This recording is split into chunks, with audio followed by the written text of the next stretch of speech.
June 5, 1944, northern France. The night was silent except for the low hum of aircraft somewhere above the clouds. The moon hung thin and pale, its light broken by drifting smoke and the black outlines of pine trees beneath it. On a narrow forest clearing near the town of Evero, a small group of men crouched in the wet grass, waiting for the sound that would signal the beginning of their mission.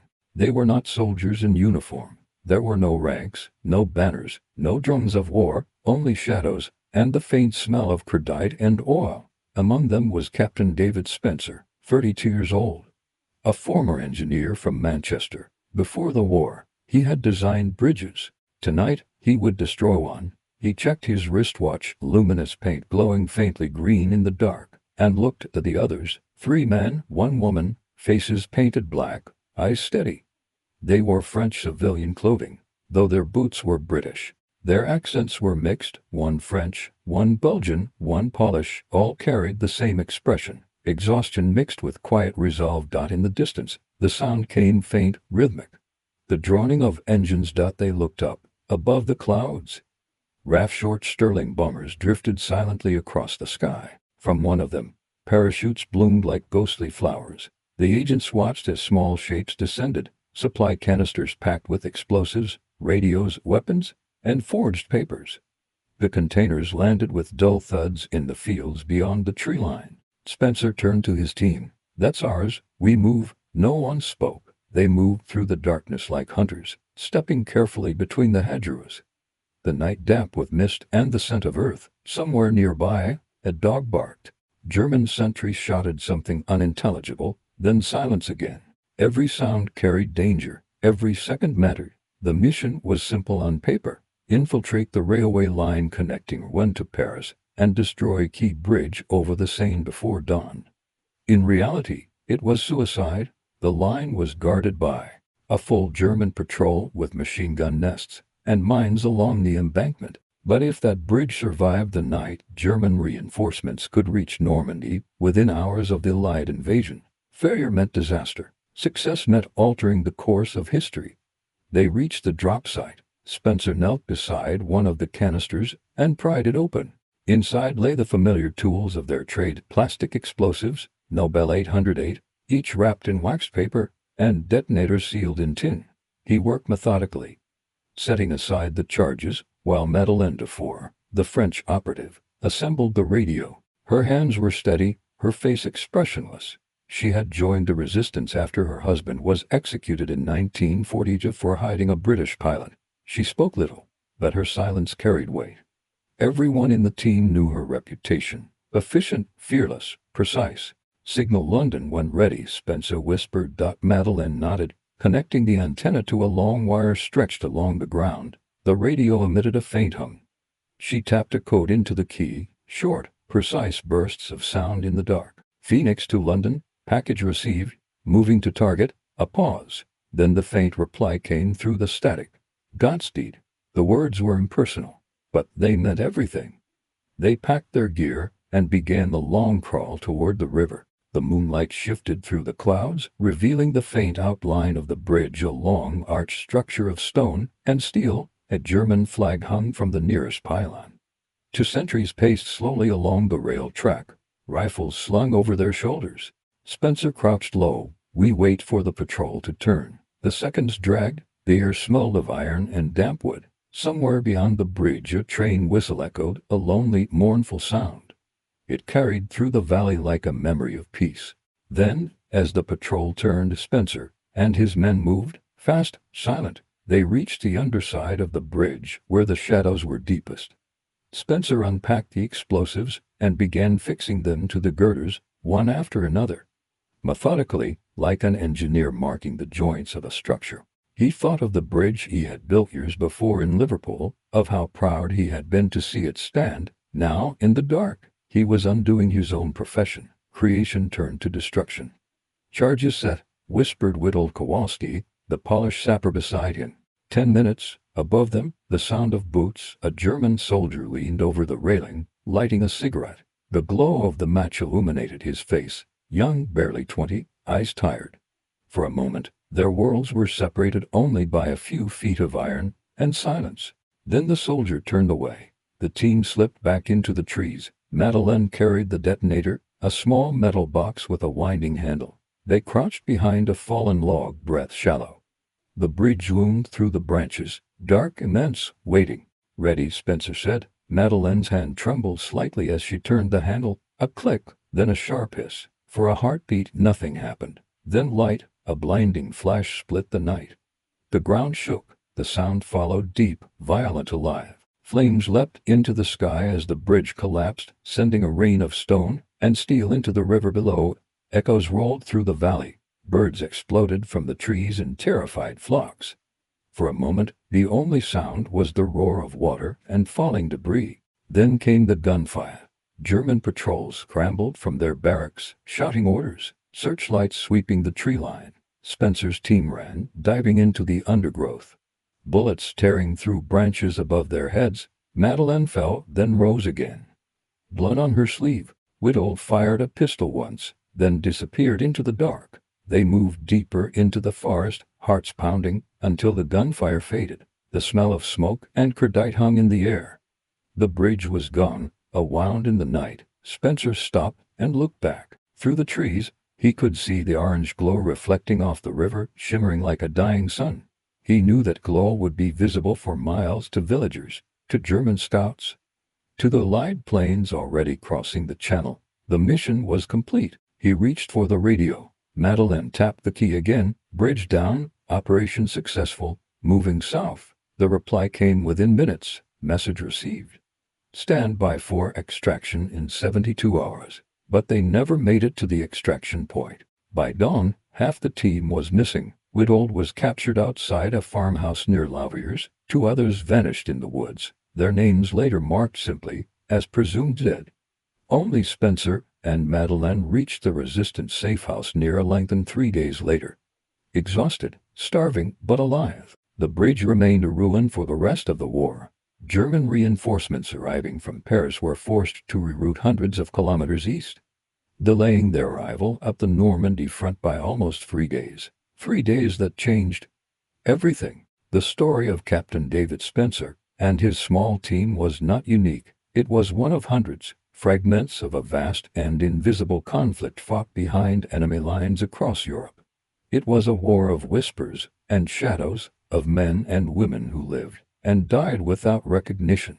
The world would later know it by a name, the Secret War. It began in 1940, when Winston Churchill ordered the creation of an organization unlike any before, one dedicated not to open battle, but to subversion, its task, to set Europe ablaze.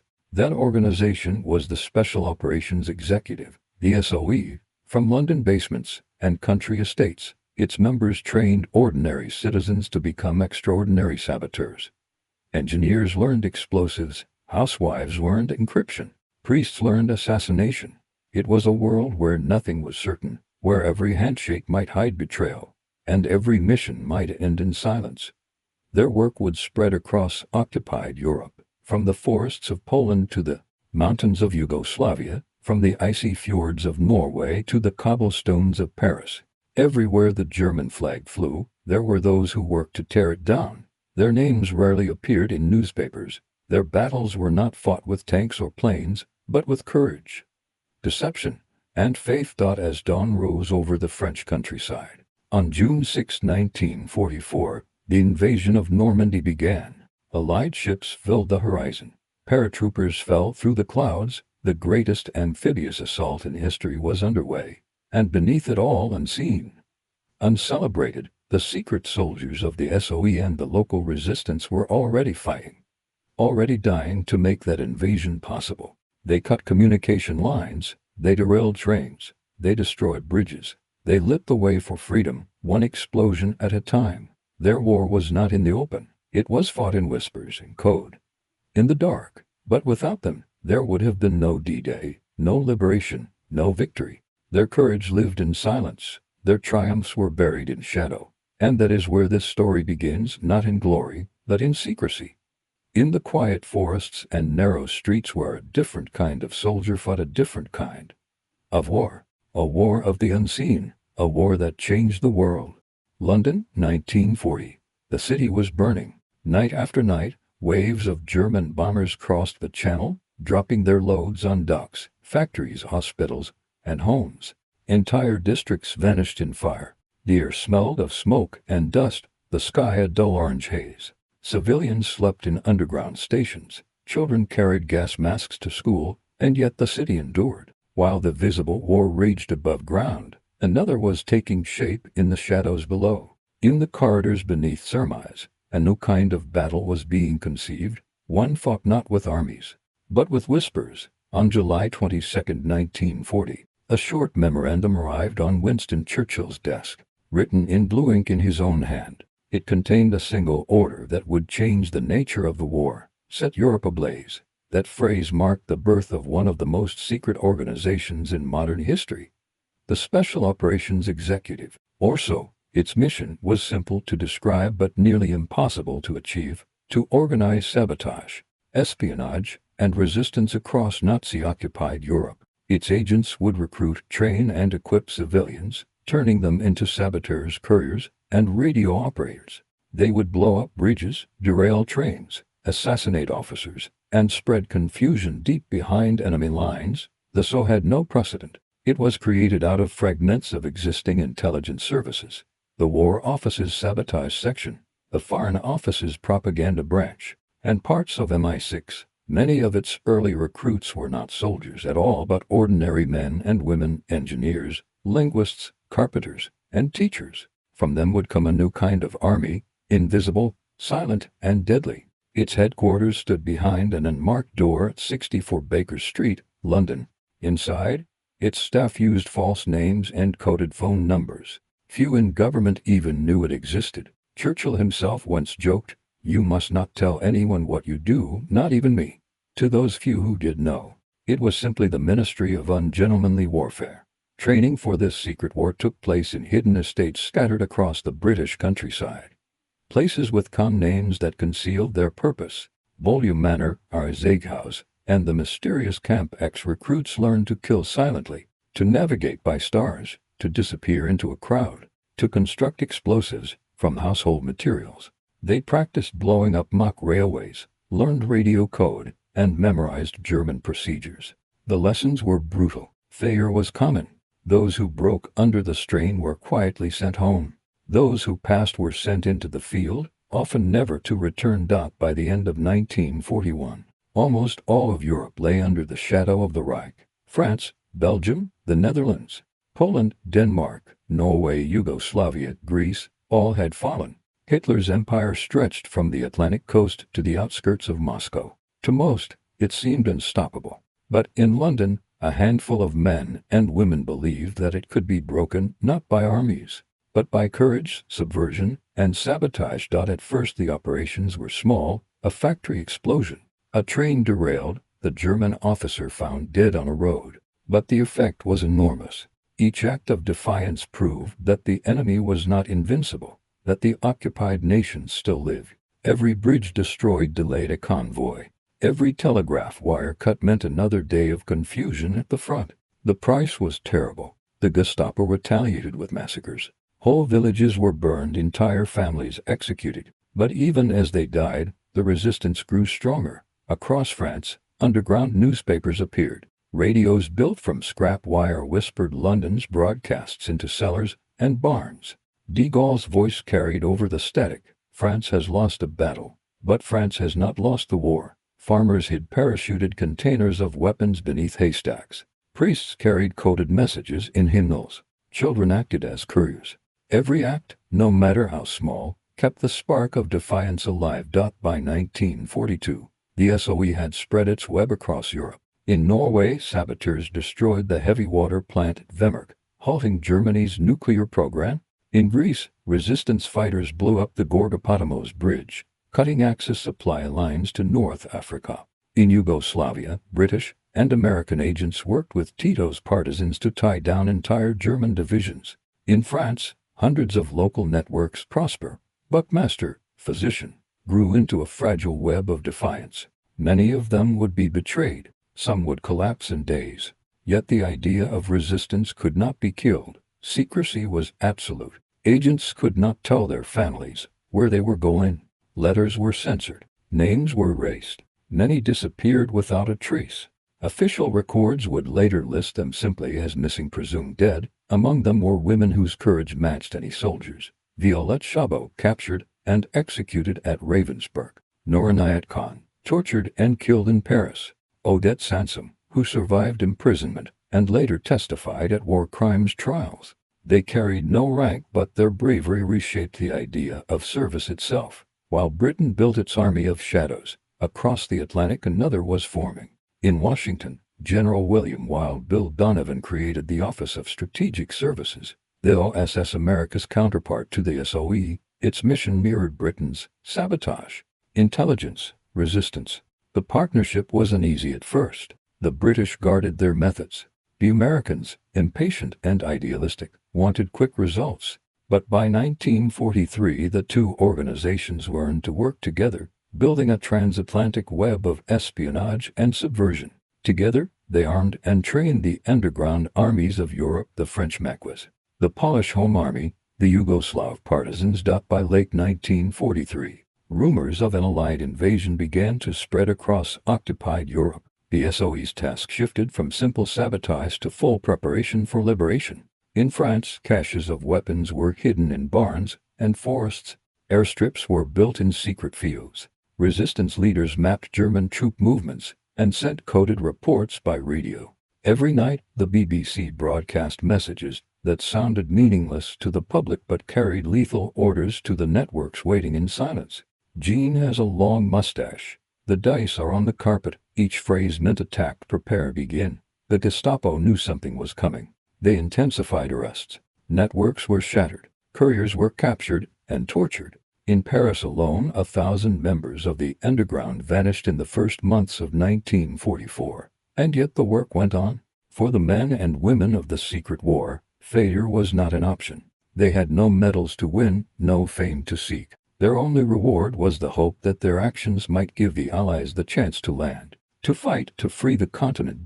By the spring of 1944, an invisible army stood ready. Tens of thousands of civilians, farmers, shopkeepers, teachers, and students across Europe. They waited in silence for the signal. The operation was called Jedburgh. Small Allied teams, British, American, French, would parachute into occupied territory as liaisons to the resistance, coordinating their uprising once the invasion began.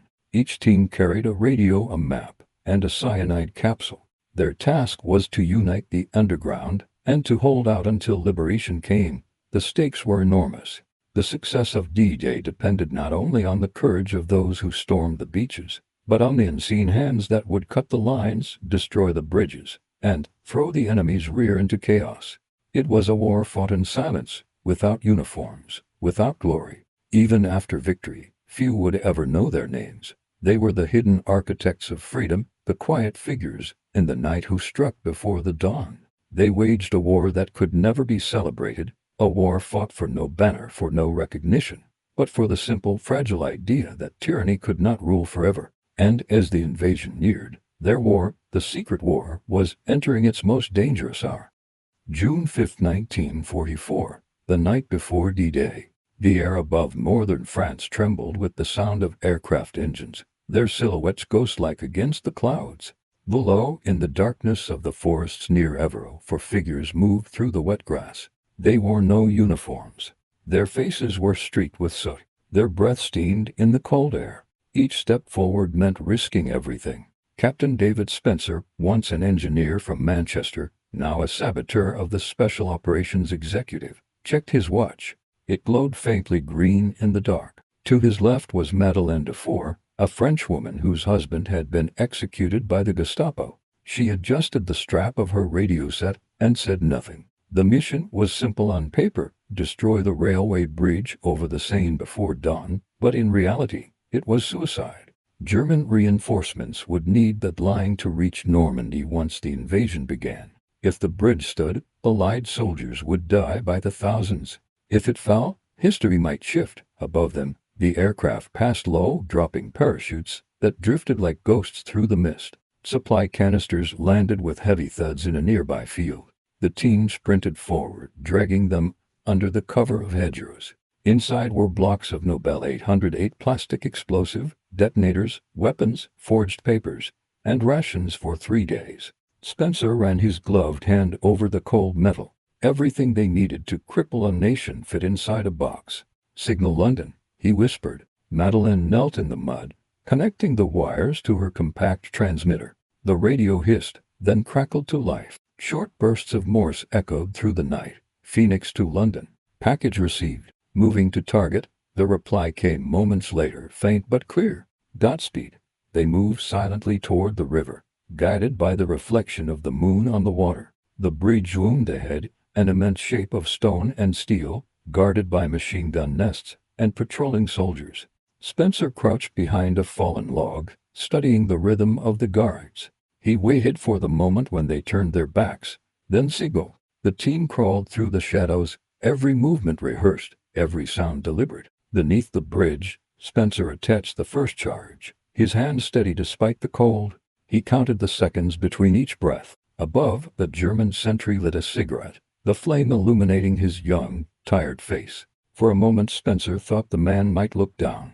He didn't. The mission continued. The charges were set in less than 15 minutes. 10 blocks of explosives under the main girders, fuses connected in sequence. The team withdrew into the trees. Madeleine carried the detonator, a small hand-crank box. The night was silent except for the faint rush of the river. "Ready," Spencer said.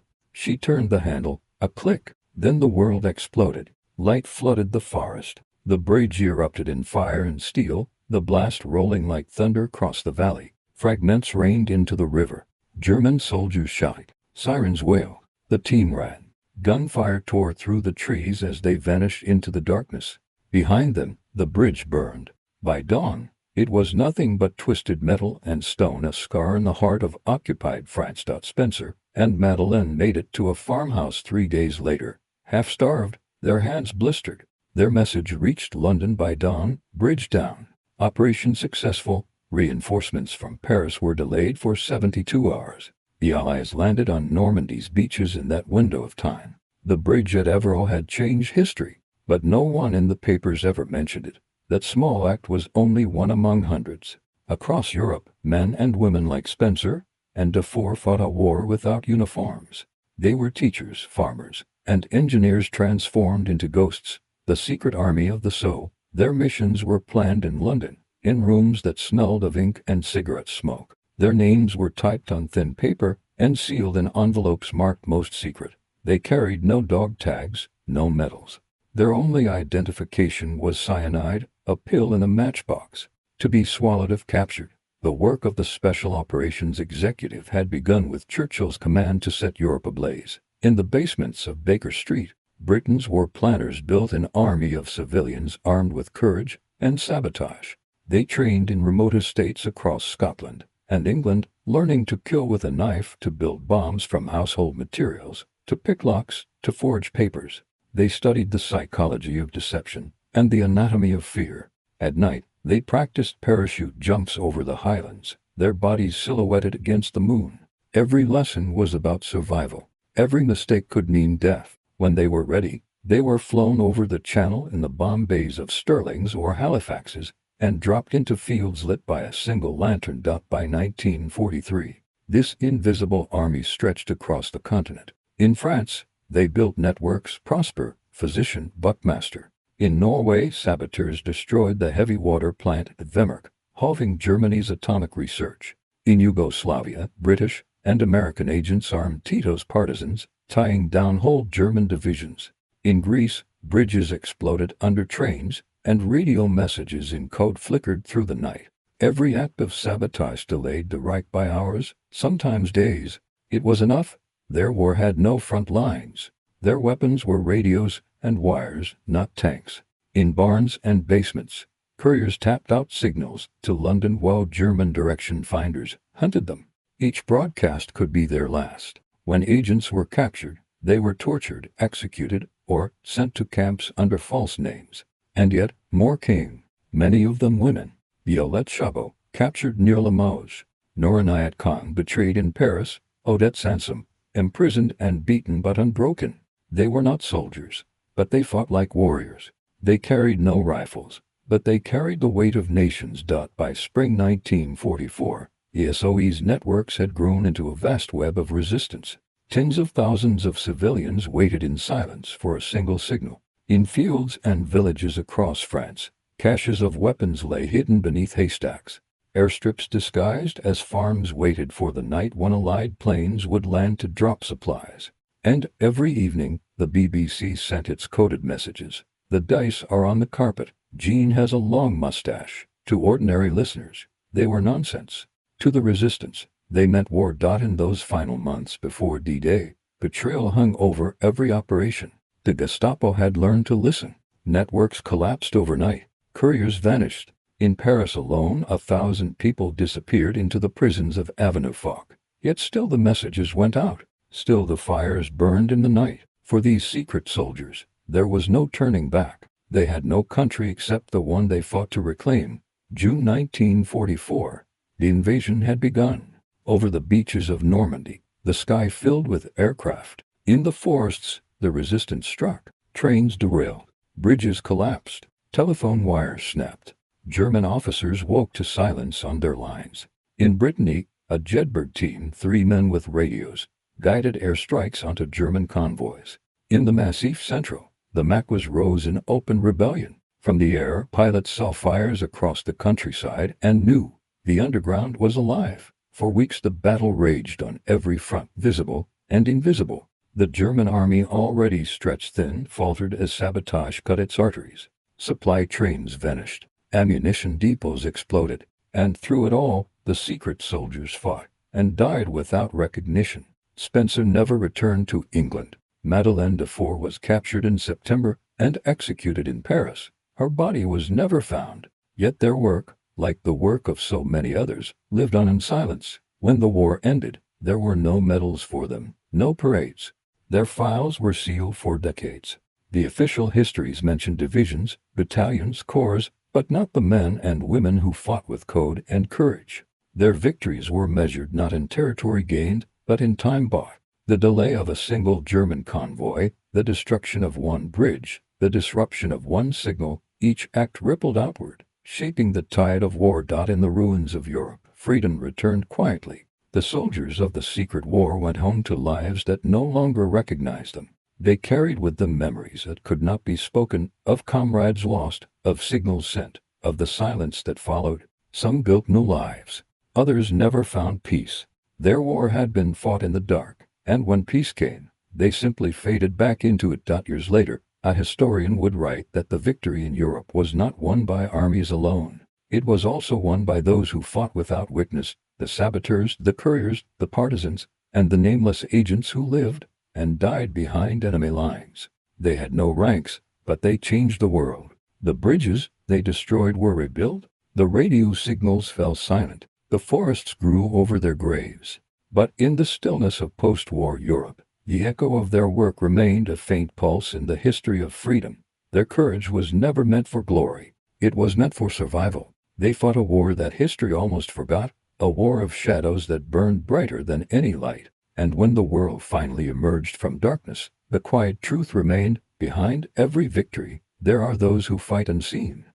The spring of 1944 turned into the long summer of fire. Across the fields of France and the mountains of Yugoslavia, the war of shadows erupted into open flame. Bridges burned, railways twisted, and every hour German supply lines grew thinner. But for those who fought behind enemy lines, victory was measured not in distance gained, but in how long they could survive. Radio operators sent their coded bursts from barns and cellars, while German direction-finding trucks circled like predators. Every tap of the key was a heartbeat. Every message risked betrayal. The Gestapo's methods grew more precise.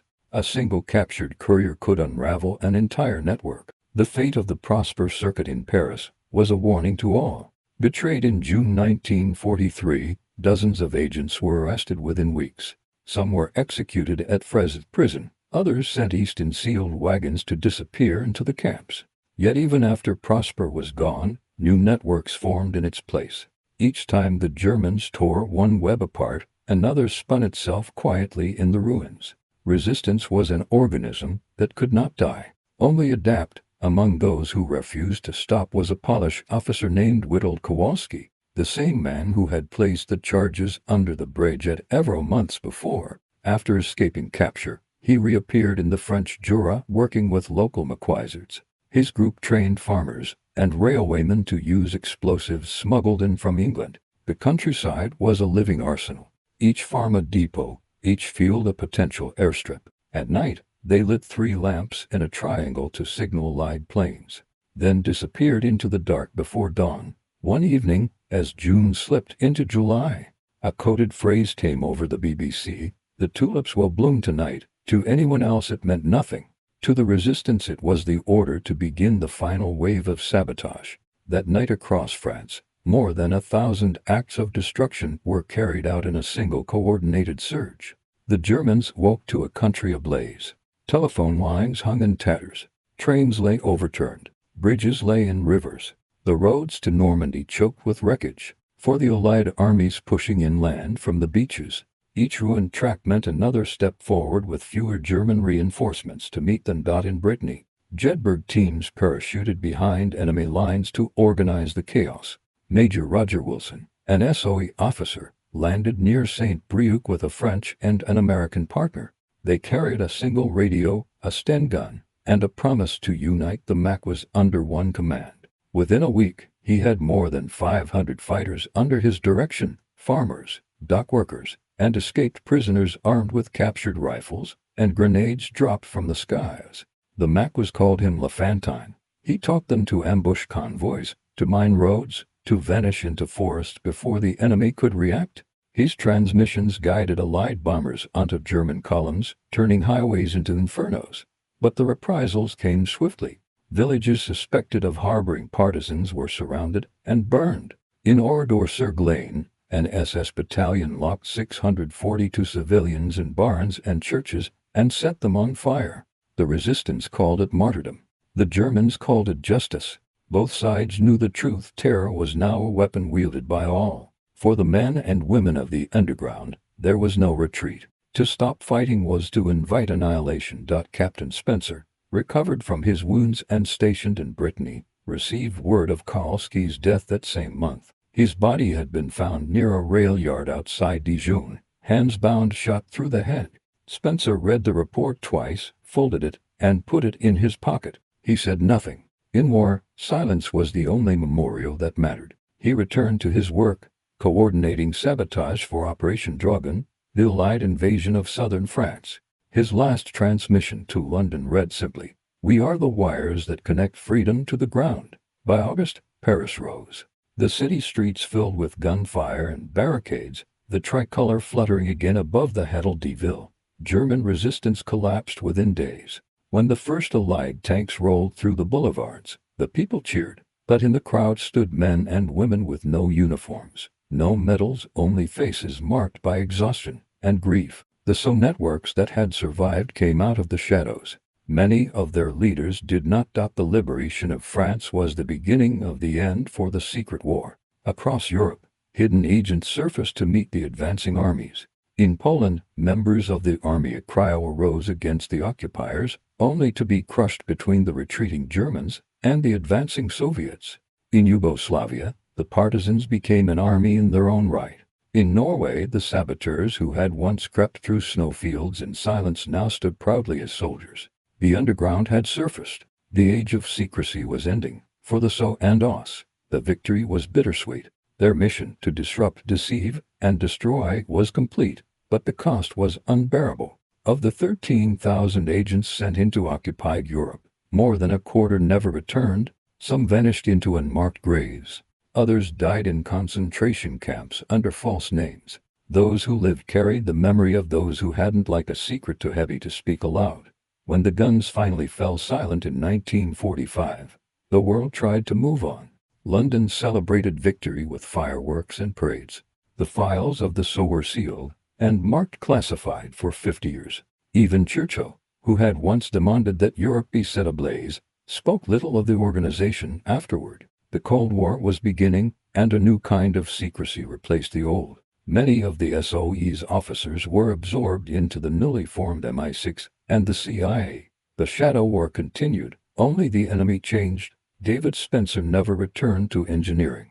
After the war, he lived quietly in the north of England, repairing watches, tiny mechanisms of gears and patience. He told no one what he had done in France. When he died in 1967, a single document in his file remained sealed. Operation Phoenix, June 1944. Madeleine Dufour's name was later found on a Gestapo list recovered in Paris. Marked executed, her family never learned where she was buried. For decades, her story remained a rumor whispered among veterans. It was not until the late 1980s that historians began to unearth the truth. When the SO archives were finally opened, a different image of the war emerged, one written not by generals but by couriers, saboteurs, and spies.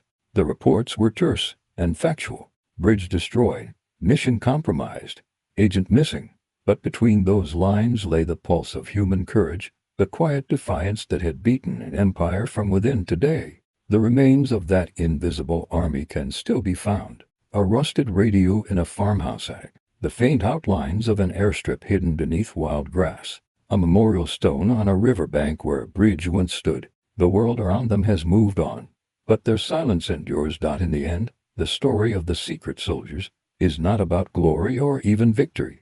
It is about belief that freedom was worth any risk, that a single spark could light a continent. They lived without recognition, fought without uniform, and died without ceremony. Yet their work shaped the very moment when darkness began to recede. Somewhere over Normandy, the wind still passes through the steel remnants of a bridge that fell in the summer of 1944. It whispers through the ruins, through the fields, through the bones of a war long over. The world has changed beyond what those secret soldiers could have imagined, but their echo remains a faint signal in the static of history, the rhythm of courage in the silence they left behind.